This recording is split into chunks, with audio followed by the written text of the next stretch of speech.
Buenos días, vamos a iniciar con la clase.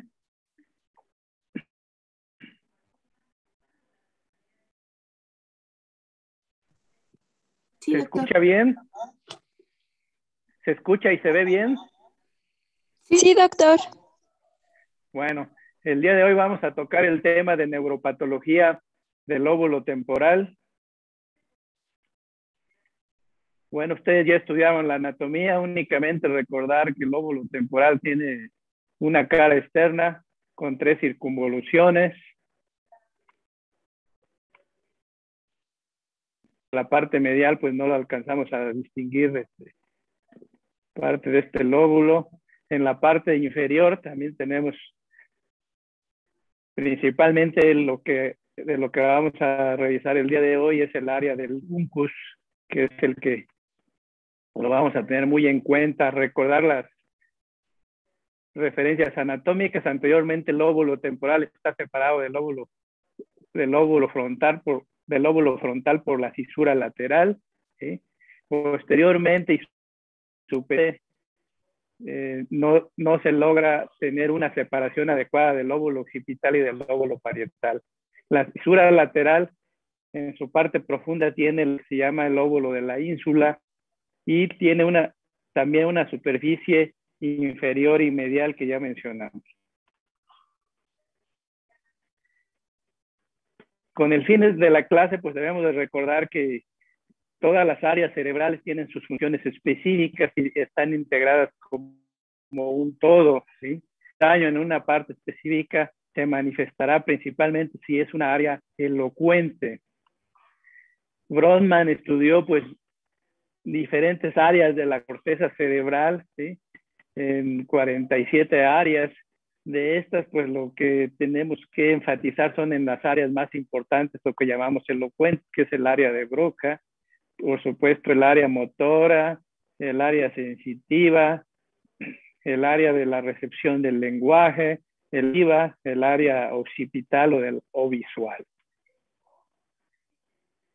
Vamos a recordar algunas de las funciones del lóbulo temporal. En el lóbulo temporal tenemos la corteza auditiva que se encuentra en la superficie más alta de la circunvolución temporal superior, ¿sí? Se encuentra en la circunvolución llamada de Hertz. El hemisferio dominante es importante en la audición del lenguaje, ¿sí? Hay que tener en cuenta siempre funciones del hemisferio dominante y funciones del hemisferio no dominante. En este caso, el hemisferio no dominante es importante en la audición de sonidos del ritmo y de la música, ¿sí? Por supuesto, como ya sabemos que el sistema auditivo está en relación estrecha con el sistema del equilibrio, cerca de la corteza auditiva está representada la función laberíntica. Esa es la primera función. La segunda función importante del lóbulo temporal es la relacionada al aprendizaje y la memoria, que se encuentra en las circunvoluciones temporal media e inferior. Otra de las funciones del lóbulo temporal es el que forma parte del sistema límbico o el lóbulo límbico, ¿sí? Las partes del lóbulo temporal que constituyen este lóbulo son las porciones inferiores y mediales del lóbulo temporal, incluyendo principalmente, que es de lo que vamos a enfatizar mucho, es el hipocampo y la circunvolución llamada parahipocampal, ¿sí? La sensación de la olfacción va a estar mediada a través de esta estructura, así como la conducta emocional IVA. Continuando con el lóbulo límbico, las fibras olfatorias terminan a nivel del uncus. Por supuesto, ya mencionamos que el sistema límbico no es exclusivo del lóbulo temporal, también abarca la parte inferior del lóbulo frontal y la parte medial del lóbulo parietal. Las vías visuales también pasan profundas a nivel del lóbulo temporal alrededor del ventrículo.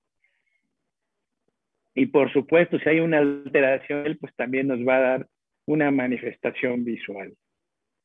Ya hablando propiamente de las alteraciones del lóbulo temporal, si hay una alteración en la corteza auditiva, vamos a tener lo que se llama una sordera cortical, ¿sí?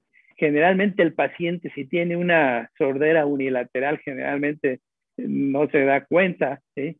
Las lesiones bilaterales son raras, pero pueden resultar en una sordera completa. ¿sí? Por supuesto, las lesiones que involucran estas áreas también alteran las áreas adyacentes y por lo tanto el paciente va a tener dificultad para oír palabras habladas, principalmente si se afecta el hemisferio dominante. Si se afecta el hemisferio no dominante, pues el paciente no va a poder escuchar la música y a esto se le llama amusia. También pueden presentarse alucinaciones auditivas en caso de que haya alguna descarga epiléptica en esta zona y formar parte de lo que llamamos de las crisis del lóbulo temporal o crisis parciales complejas. También el lóbulo temporal forma parte del área receptiva del lenguaje, ¿sí? Aquí tenemos una gráfica, aquí con el número 2 tenemos el área que controla la recepción también del lenguaje. Si hay una lesión a este nivel, pues se va a presentar lo que se llama la disfasia o afasia receptiva. Las circunvoluciones temporales media e inferior, como ya mencionamos, entran también en las funciones de memoria y aprendizaje, ¿sí? Y involucran manifestaciones que se van a dar en las crisis parciales complejas, ¿sí? En estos casos, pues hay pacientes que presentan epilepsia, ¿sí? Y manifiestan sensaciones raras con alteraciones de la memoria como el déjà vu, el llama vu, que vamos a mencionarlo posteriormente. Por supuesto, si se daña el lóbulo límbico, el paciente puede presentar alucinaciones olfatorias que forman parte de las crisis parciales complejas. Puede haber cambios en la conducta y, por supuesto, como vamos a mencionar posteriormente a nivel del LUNCUS y de estas estructuras, es un área importante para que se registren las memorias. Entonces hay pacientes que tienen lesiones a este nivel y son incapaces de establecer nuevas memorias. Y si se altera el área por donde pasan las vías, o sea, donde hay una lesión a nivel de la radiación óptica, se producirá lo que se llama una cuadrantanopsia homónima superior.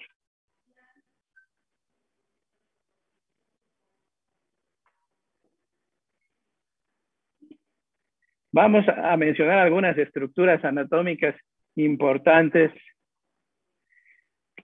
como el parahipocampo. Bueno, esto ya se supone que ya lo estudiaron, pero bueno, son repasos que nos pueden ayudar pues para entender algunas de las alteraciones patológicas. En la parte inferior del lóbulo temporal tenemos lo que se llama la circunvolución parahipocampal con el LUNCUS, ¿sí? Tenemos una circunvolución que se llama occipito temporal y tenemos la parte inferior de la circunvolución temporal inferior.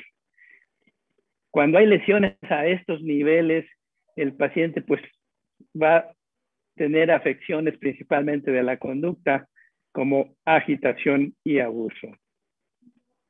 Vamos a, como hemos hecho ya en varias pláticas, pues vamos a seguir contestando. Como yo acostumbro a hacer en mis pláticas, hacemos algunas preguntas para tratar de que, pues, enfatizar algunos conceptos. Aquí tenemos una pregunta: ¿qué conecta la amígdala al hipotálamo? ¿Sí? Tenemos estas opciones, ¿sí? Estría medularis, estría terminales, haz medial del prosencéfalo y el tracto mamilo-talámico. Conforme avanza la plática, pues vamos a ir contestando estas preguntas. ¿Qué área del sistema límbico es muy sensible a la lesión cerebral hipóxica? Tenemos estas opciones: núcleo central de la el giro dentado o circunvolución dentada, el campo hipocampal CA1 y el campo hipocampal CA3. La siguiente pregunta es: hombre alcohólico de 51 años de edad quien presenta alteraciones de la memoria caracterizadas por secuencia temporal inapropiada y localización inexacta, probablemente tiene daño a qué estructura o estructuras. Tenemos la amígdala, el hipocampo, los cuerpos mamilares y la circunvolución del cíngulo. Únicamente esto que ya ustedes estudiaron es la anatomía límbica. Ya habíamos mencionado que no es exclusiva del lóbulo temporal, sino que forma parte también de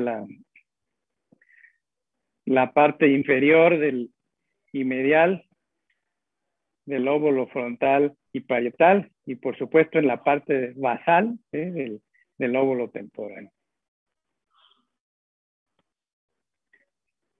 En relación pues a los componentes del lóbulo límbico, únicamente recordatorios que está formado por la amígdala, la formación hipocampal, la circunvalación parahipocampal, que están aquí ilustradas algunas de ellas. En este caso aquí está la amígdala, ¿sí?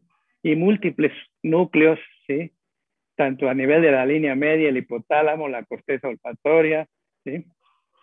No voy a insistir tanto en esto, que se supone que ya ustedes ya lo revisaron. Entre las funciones del sistema límbico están la homeostasis, la olfacción, la memoria, la emoción. Por lo tanto, el sistema límbico pues, sirve como un puente de asociación multimodal. Vamos a enfatizar algunas funciones. Por ejemplo, en la olfacción, que va a estar controlada principalmente por la corteza olfatoria, la memoria. Ya mencionamos que la formación hipocampal es importante en el control de las emociones e impulsos, la amígdala, ¿sí? Y en la homeostasis entra pues las conexiones hacia el hipotálamo. Vamos a revisar para contestar nuestra primera pregunta: ¿qué conecta la amígdala al hipotálamo? Bueno, ya aquí está coloreada la amígdala para que sea más evidente su localización. Pues la amígdala siempre la vamos a relacionar con la emoción, ¿sí? Por lo tanto, va a estar mediada por proyecciones corticales hacia el lóbulo frontal. La expresión física de las emociones, por supuesto, se tiene que manifestar con manifestaciones motoras, por lo tanto, debe haber conexiones. También hay expresiones emocionales que se van a dar por conexiones hacia el hipotálamo, donde se localiza en el lóbulo temporal anteromedial, justo debajo del uncus, ¿sí? Aquí tenemos el hipocampo, aquí estaría más o menos el uncus. La amígdala está en una relación estrecha, ¿sí? Con la parte anterior del hipocampo, ¿sí?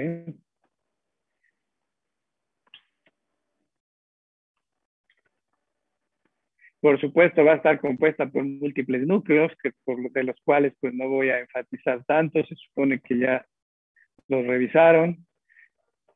Hay núcleos que están interconectados con el sistema olfatorio, otros que están interconectados con el hipotálamo y el tallo cerebral, ¿sí?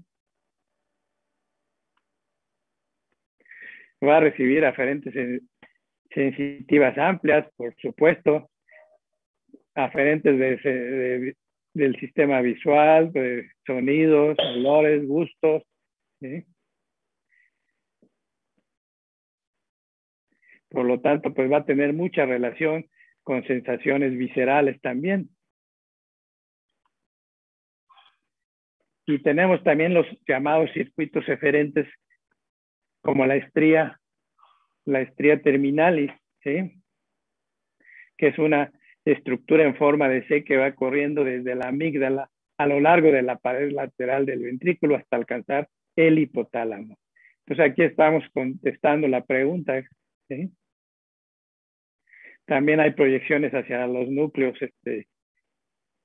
profundos, como el núcleo basal de Maynard, hacia el hipocampo y la corteza, ¿sí?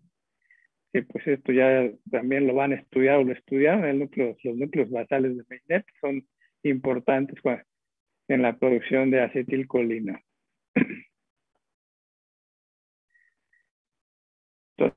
Entonces, pues igualmente también recibe múltiples aferentes con todas las estructuras ya mencionadas, con el hipotálamo, con el tálamo, con el bulbo olfatorio, ¿sí?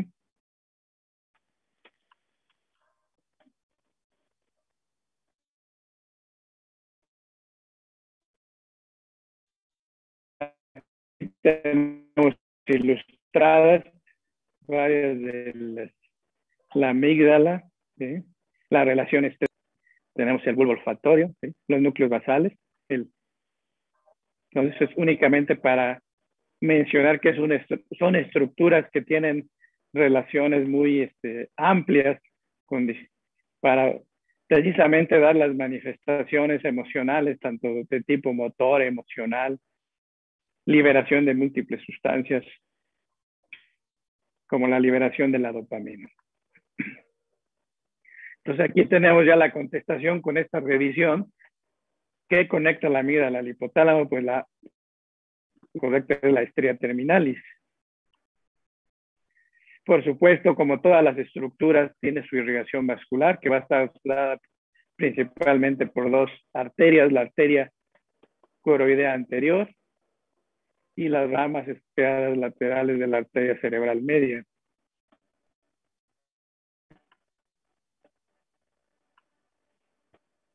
La amígdala tiene funciones principalmente en los aspectos emocionales del aprendizaje, la percepción de objetos y situaciones físicas, ya sea físicas, fisiológicas y emocionales, y por lo tanto, pues, regula una respuesta emocional apropiada.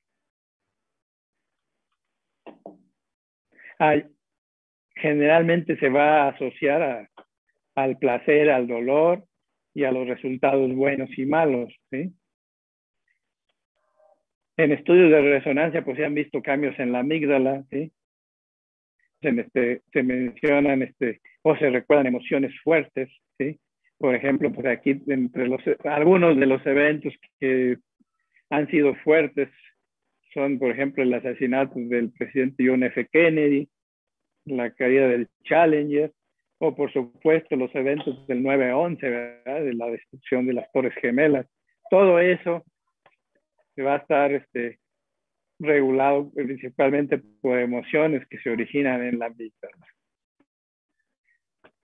También se presentan otras alteraciones como el llamado síndrome de Kluver-Bucy, ¿sí? Cuando hay una alteración a nivel de la amígdala, son pacientes que no tienen miedo a nada, ¿sí? Un paciente sin miedo y plácido, con falta de respuesta emocional o falta del enojo, los hombres se convierten en hipersexuales, ¿sí? Son personas que tienen una curiosidad excesiva, huelen o saborean todo lo que se les ponga enfrente, ¿sí? Tienen una agnosia visual o ceguera psíquica, son incapaces de reconocer y entender el significado de los objetos, ¿sí? Por ejemplo, en estudios de experimentación en monos que se les ha destruido la amígdala, los monos tratan de agarrar la llama, o sea, el fuego, no tienen miedo. Aquí tenemos un caso clínico de un paciente, ¿sí? Un hombre de 52 años que tuvo una enfermedad vascular cerebral, occipito parieto temporal izquierda con afasia transitoria y una hemianopsia homónima derecha residual. Presenta un segundo episodio de enfermedad vascular cerebral en el lóbulo occipital derecho, presentando por supuesto una ceguera cortical. Ya mencionamos que el área de la visión está en el lóbulo occipital, ¿sí? No puede reconocer las formas, ¿sí? Sin embargo, fue capaz de adivinar expresiones emocionales en imágenes de caras que se le mostraban enojado, triste, asustado o feliz, ¿sí? Esto se debe a que tiene la amígdala intacta, ¿sí? Y por supuesto, cuando le mostraban estas caras, el paciente presentaba en la resonancia magnética funcional un flujo aumentado, ¿sí? En las caras no felices, ¿sí? Entonces son estudios que nos da la vida ya en casos en vivo, ¿sí? Vamos a contestar la siguiente pregunta. ¿Qué área del sistema límbico es muy susceptible a lesión cerebral hipóxica? Únicamente tenemos como recordatorio la formación hipocampal, tiene forma de caballito de mar, forma el piso del cuerpo temporal del ventrículo lateral, tiene una longitud aproximada de 5 centímetros, tiene la forma de una S invertida en el corte coronal, tiene 3 zonas distintas, el llamado giro dentado, el hipocampo propiamente dicho, y una parte que se llama subículo o subículo. Aquí tenemos un dibujo precisamente del corte coronal, ¿sí? El subículo, los diferentes segmentos en que se divide la formación hipocampal, sea 1, sea 2, sea 3, sea 4, y la circunvolución dentada, ¿sí? No voy a enfatizar tanto, estas son cuestiones de anatomía que no es el objetivo de la plática. Entonces, tenemos aquí el paciente que tuvo una anoxia hipóxica isquémica severa durante un bypass arterial. Este paciente presenta amnesia anterógrada marcada con poca amnesia retrógrada y ninguna alteración cognitiva. Después, 5 años, ya que fallece, se le realiza autopsia 5 años después y se encuentra en el estudio patológico que hay lesiones bilaterales circunscritas involucrando todo el sector 1 del hipocampo, ¿sí? Entonces de ahí se concluye pues que es un área muy sensible a la hipoxia. Por supuesto, la respuesta a la pregunta pues es el campo hipocampal CA1 es muy susceptible a la lesión cerebral hipóxica. Por supuesto, también tenemos vías aferentes y eferentes, ¿sí? ¿Sí? Tiene que haber pues relación con las diferentes áreas de la corteza, la información sensorimotora, con los lóbulos frontales del cíngulo, parieto occipital y temporal, para el almacenamiento de la memoria, ¿sí? Con la comisura hipocampal, tiene una comisura hipocampal que conecta a ambos lados del cerebro, ¿sí? La formación hipocampal únicamente como recordatorio se curva hacia atrás, ¿sí? A lo largo del piso del cuerno temporal. Aquí pueden ver en la ilustración. Por supuesto, pues aquí tenemos en la parte superior del cuerpo calloso, la parte llamada esplenio del cuerpo calloso. Únicamente mencionamos que hay diferentes fibras, eferentes y aferentes.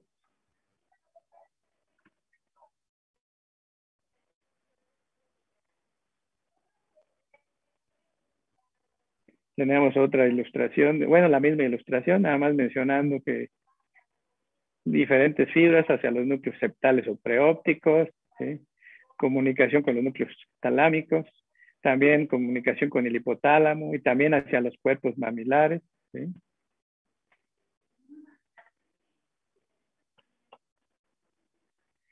Recordar que el círculo de Papez, pues que forma el sistema límbico, pues integra todas estas funciones, ¿sí?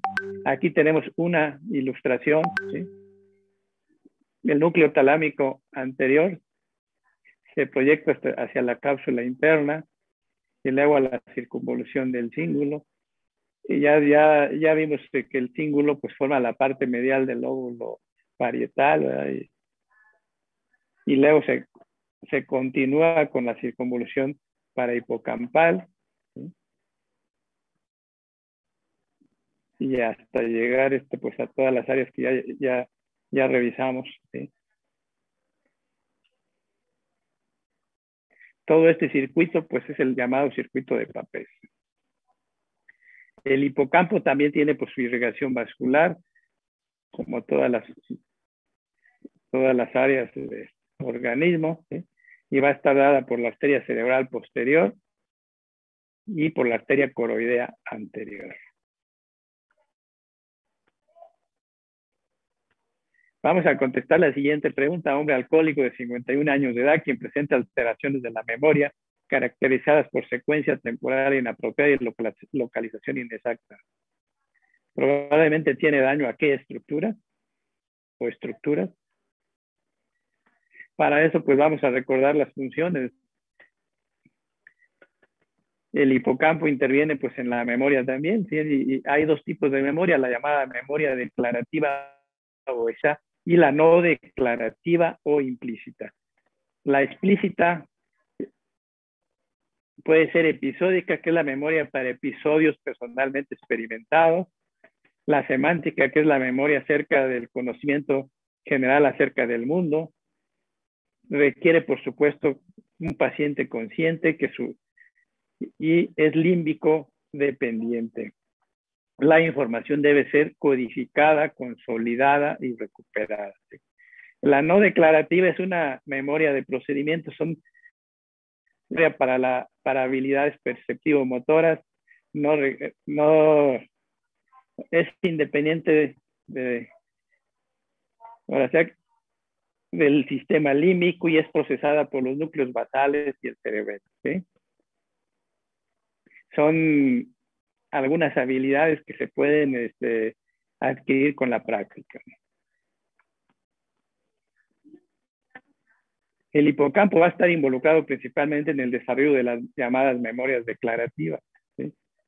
Que son la formación de expresadas por declaraciones. Incluso el hipocampo interviene pues en la llamada localización, ¿sí? Tiene unas células que se llaman de lugar y se pueden encender cuando uno está en cierto lugar, ¿sí? Si se hace un estudio de resonancia magnética funcional, ¿sí? Por lo tanto, también interviene en el control neuroendócrino de la hormona ACTH, ¿sí? Y por supuesto va a influir en los niveles plasmáticos de los corticosteroides. Puede haber síndromes amnésicos, la llamada amnesia anterógrada profunda. El paciente no puede formar nuevas memorias declarativas, ¿sí? Esto va a estar pues, controlado por el hipocampo, ¿sí? La memoria inmediata puede estar preservada, incluso la amnesia retrógrada leve puede estar bien. Esto generalmente se va a presentar en lesiones bilaterales afectando estructuras temporales mesiales como el hipocampo, la corteza entorrinal, también algunos núcleos profundos como los talámicos mediodorsales, los cuerpos mamilares y por supuesto el cerebro anterior o prosencéfalo. Tenemos aquí un caso clínico, un paciente que tiene un trastorno convulsivo a partir de la edad de 10 años. Este paciente se le realizó cirugía de epilepsia, se le removieron 5 a 6 centímetros anteriores del lóbulo temporal medial bilateralmente. Por supuesto, mejoraron las convulsiones, aumentó su IQ. Esto se piensa que es debido a que se tuvieron que suspender varios medicamentos. El paciente presenta una amnesia anterógrada profunda para memorias declarativas que nunca mejoró. Este paciente pues se operó en el 1953, entonces ya no fue incapaz de añadir nuevas palabras o de recordar eventos después de la cirugía. No puede identificar nada por el olfato, por supuesto, porque lo más probable es que se resecó parte ahí del buncus. Y no puede discriminar entre tibio y muy caliente. También está alterada la sensación de hambre y sed, ¿sí? Y es capaz de aprender nuevas destrezas. Esto es porque esto está controlado por la memoria implícita. Ya dijimos que el hipocampo entra en la memoria declarativa. ¿Vamos bien hasta aquí? Sí, doctor. Sí, doctor. Bueno, muy bien. Continuamos entonces, pues el hipocampo, pues ya también pues entra pues en diferentes patologías. Aquí tenemos otro ejemplo, el síndrome de Korsakoff o otra patología, el llamado síndrome confabulatorio amnésico. Ya dijimos que también hay conexión con los cuerpos mamilares. Aquí en este caso los cuerpos mamilares están ilustrados aquí. Aquí estaría la glándula hipófisis, aquí está el quiasma óptico, aquí está el piso del tercer ventrículo, aquí están los cuerpos mamilares.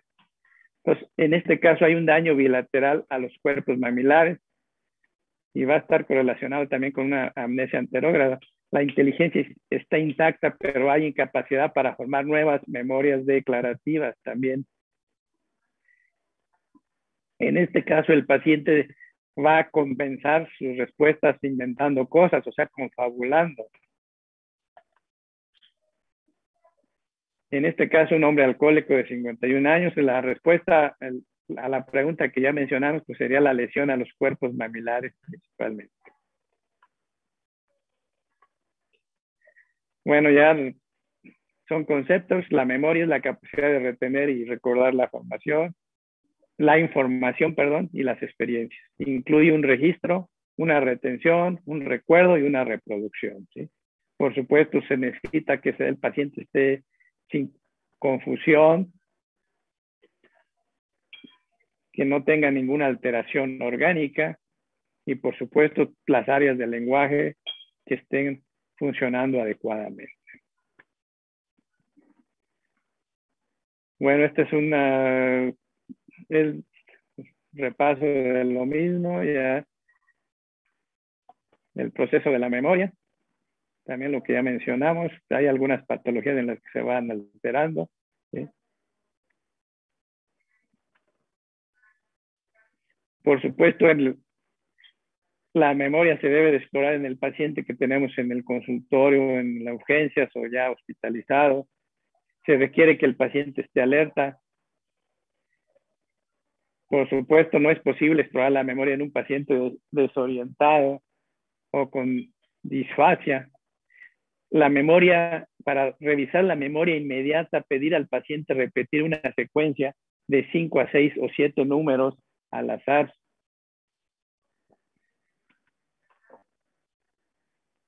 Para evaluar la memoria reciente, pedir al paciente describir su enfermedad actual, la duración de su hospitalización en caso de que así sea el caso, o de eventos recientes en las noticias.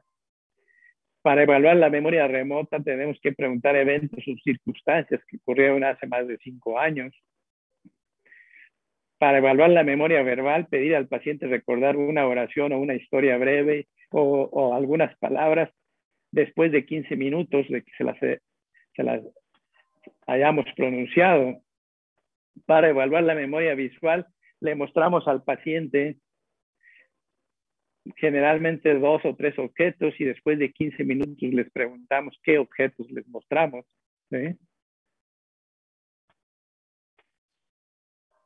Pues como su nombre lo dice, la amnesia retrógrada es la pérdida de la memoria de eventos previos a la lesión, ¿sí? Hay pacientes que presentan lo que se llama la amnesia postraumática y quedan con una pérdida permanente de la memoria de eventos por un periodo siguiendo a la lesión cefálica. Bueno, la psicosis de Korsakoff, que ya mencionamos, es la incapacidad para adquirir memorias nuevas con alguna alteración de la memoria previa al inicio de la enfermedad. Y ya lo mencionamos que se presenta generalmente también con confabulación. Las lesiones de esta patología o psicosis se presentan en el hipocampo, estructuras límbica, especialmente en el núcleo dorsomedial del tálamo y en los cuerpos mamilares, como ya mencioné. Las etiologías de esta patología, pues generalmente pueden estar dadas por problemas de circulación como los infartos, infecciones como la encefalitis, meningitis, problemas nutricionales como la deficiencia de vitamina B1, por supuesto, o algunas demencias en las cuales el lóbulo temporal va a estar afectado tempranamente.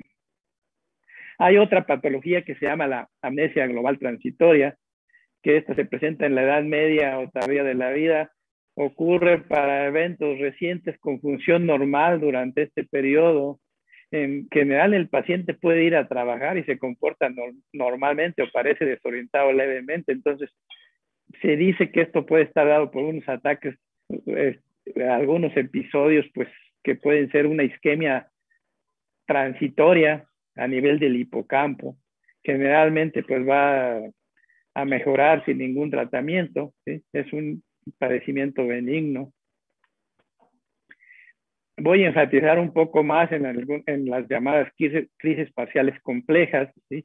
Que son ataques que se originan dentro del lóbulo temporal y que presentan auras complejas, ¿sí? Aquí tenemos, pues bueno, una ilustración del lóbulo temporal, ¿sí? A nivel de un corte coronal, ¿sí? Mostrando la parte medial y por supuesto, pues también interviene el hipocampo. ¿Cuál es la clínica de estas crisis parciales complejas? El contenido del ataque puede variar de un paciente a otro, ¿sí? Puede haber disturbios viscerales, son pacientes que con manifestaciones múltiples pueden tener alteraciones gustatorias, olfatorias, chupeteo, sensación de llenura epigástrica, náusea, algunos cambios vegetativos como palidez, cambios pupilares, taquicardia. Pueden tener alteraciones de la memoria, como el llamado déjà vu, que es la sensación de algo que sucedió antes, yamaizú, una sensación de algo que nunca ha experimentado el paciente. Puede haber despersonalización, puede haber algunas alucinaciones visuales o auditivas. También puede haber alteraciones motoras torpes, como movimientos de frotación, de masticación, movimientos de extremidades con propósitos a medias. Puede haber alteraciones afectivas como desagrado, placer, depresión, júbilo. Pues es característica de una constelación de estos síntomas asociado. Esta es la característica para que sea una crisis compleja. Tiene que haber un oscurecimiento o una alteración sutil de la conciencia. Hay múltiples causas como en toda epilepsia, puede haber una causa hipóxica al nacer, como un circular de cordón al nacimiento. Puede ser causada por un traumatismo, por un tumor. Perdón, puede haber también una hemorragia, un infarto, una malformación vascular. Y una de las cosas o patologías que debemos de buscar es una esclerosis mesial del lóbulo temporal, que es de las que tiene mejor pronóstico con la cirugía. Aquí es una ilustración que empieza la descarga a nivel del lóbulo temporal. Puede ser una crisis parcial compleja con generalización secundaria. Ya cuando se generaliza, pues se torna a una crisis generalizada. Como ya mencioné, pues aquí es muy útil la cirugía, ¿sí? En esta patología. Pues bueno, a grandes rasgos es una revisión de la neuropatología del lóbulo temporal. Espero se haya entendido. Si hay alguna duda o pregunta, pues pueden manifestarla, pueden abrir su micrófono.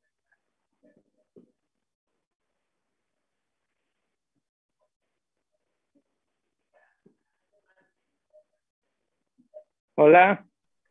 Todo bien, doctor. Creo que no tienen dudas. ¿No tienen dudas? Bueno, si no tienen dudas, pues entonces nos vemos por la tarde. ¿Sí? O si hay algún comentario, pues adelante. Todo bien, doctor. Muchas gracias.